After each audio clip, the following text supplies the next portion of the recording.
Accompanying the Ali Hacks was attorney-at-law Nigel Hughes, who said that no allegation has been leveled against the DPP and that Ms. Hack was merely at SOCU to assist in a fact-finding mission. That the position of the Hacks are that they are assisting them in the fact-finding mission in relation to a lot that they acquired at Pradoville. Ali Hack, along with a number of the previous government's cabinet ministers, friends and associates, benefited under an arrangement which saw them underpaying for prime seaside land.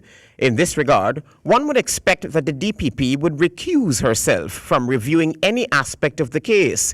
Hughes was questioned about a potential conflict of interest.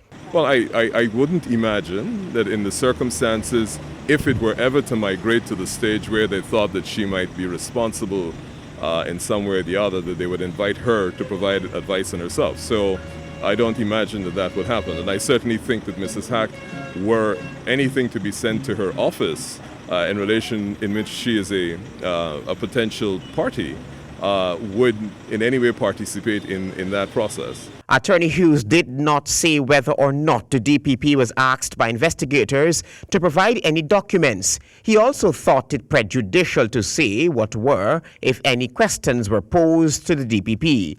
I think the law enforcement agencies should be allowed to do their work. I think they should be allowed to conduct as extensive an investigation as possible.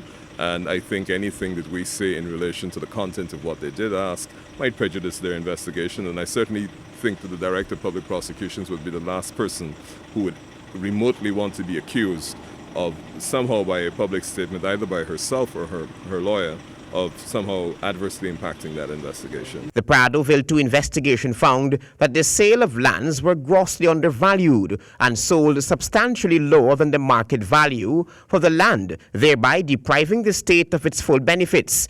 It was noted that the lands were sold for $114 per square foot. Would the DPP and her husband return to SOCU for further questioning? Well, we are not aware of when she will have to return. Like I said, she is not a suspect. She's asked to provide information as part of an investigation. And I'm sure the investigators, as the time moves on, will decide when, if they need her again.